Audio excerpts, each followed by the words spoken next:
Alex Mix here, and in today's video we're doing a little bit of an update video to hold you all over during this quarantine, because I know when I'm bored in quarantine I literally watch any possible video on YouTube ever. So instead of just not uploading at all, figured I'll hold you guys over while I'm waiting for some parts for upcoming videos that you guys will see after this video. But as you guys just saw, I just pulled out the Yamaha Breeze, and sorry if there's any wind noise. We actually have a really bad storm coming, so the wind has been pretty bad, but it's supposed to get really bad later. As I was saying, as you guys saw, I just put out the Yamaha Breeze. Now some of you may not even know that I even had this quad. It has been shown on the channel in, I believe, 8 months, and actually for the 100,000 subscriber little special video that I did, when I pulled this quad out, I did a 8-month cold start on it, and I actually posted it on my Instagram. If you guys don't already, definitely follow me on there, and on my Snapchat. They are both on the outro of this video. But so it actually fired up pretty quick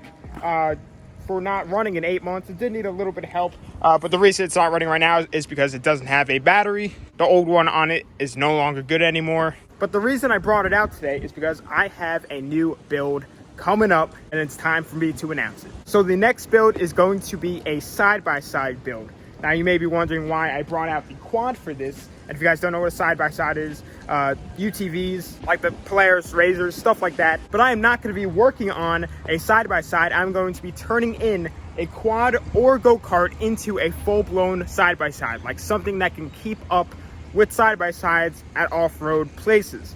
Now I'm all about balling on a budget, you guys all know that. So that is the reason for this, because some side-by-sides go for like 20,000 and up.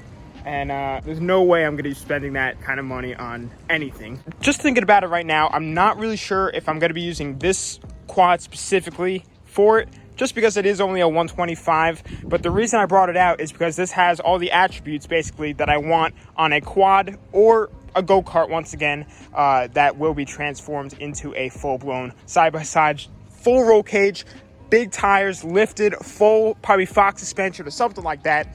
But the reason I brought this one out is because it has like full, control arms, full shocks on both the front and back, and this would be pretty easy, it seems, to lift. It's got 4-wheel brakes, and most importantly, this is something I really want, it has a CVT transmission. Now, if you guys don't know what that is, that it's a continuously variable transmission. It's shiftless, basically, so you basically just give it gas and it goes. I've actually seen some manual side-by-sides, but most of them have a CVT transmission, and that's what I do want for this build. Now, probably the ideal quad to find is like a trash Scrambler 850. Those have a CVT transmission, and definitely with some engine mods, that would definitely be able to keep up with side-by-sides. And I was looking into possibly just boring this engine out completely and completely building it, but I don't know, I just kind of feel kind of bad because we did just rebuild the engine. That was actually probably the last time you guys saw this thing, and it's kind of just too nice of a quad just to kind of rip apart. Like, I kind of want to find something that's kind of trashed to be a perfect candidate, but I still haven't really made up my mind yet. This is still a possibility if I can't really find anything.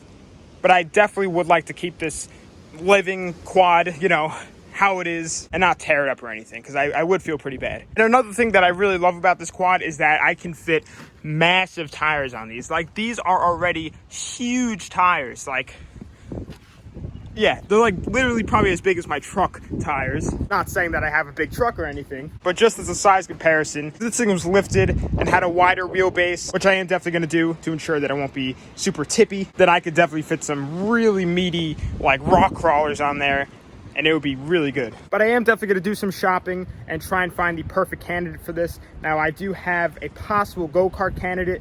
Not really sure yet, but we'll just have to see. But I also would like to have 4-wheel drive on it for when we're bogging like through some deep mud. But it's definitely going to be a realm that we haven't really entered yet. But now that we have the trailer, then I can really take the toys and go off-roading more often than I ever have. Now I'm going to go ahead and just go in the shop real quick, give you guys a quick little update. And it is getting pretty windy, and I keep having to need to stop to talk because the wind and everything.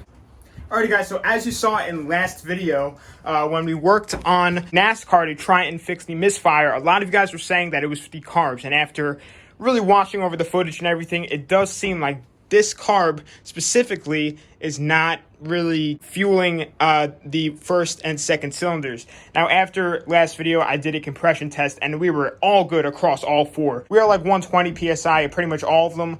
This side runs pretty good. It's pretty much the same exact intake setups, so I don't really know what's going on. But I did come in contact with a company that specifically sells dual carb swaps for CB750s, and they have full aluminum, perfectly like measured Y intake manifolds. And I messaged them to see if they sell them separate, and he got back to me. He's gonna see what he could do. So if we could get that and swap those on there, some new intakes, that might make all of the difference. Because what I did last time, actually off camera for some more testing, is when I had it running, I sprayed some starter fluid onto this side, and it started revving up and running way better. So definitely seems like this side isn't getting the fuel that it should. And some of you may be looking at this Predator right here. That's going to be for possibly next video. This is one of the parts I'm waiting on, which you guys will see. It has nothing to do with the build that I just announced, but we are going to be kicking it old school. That's one thing for sure. But anyway, guys, I know that this was probably a really short video with a bunch of talking, but that's what an update video is. Just a little video, like I said, to hold you guys over until we can get back to work once I get some new parts in. The shipping and everything seemed to have been slowed down from the whole virus, but it's been a little bit difficult to,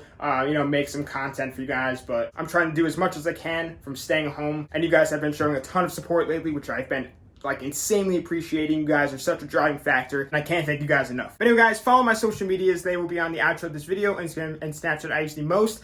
Comment down below of what you guys think I should do, if I should try and find a donor quad, something in way worse condition than the other quad, because like I said, I do feel kind of bad ripping apart that one, or if I should try and go a go-kart route and mod that from there, but we'll just see. But anyway, thanks for watching. Please subscribe, like, comment, and tell your friends about the channel.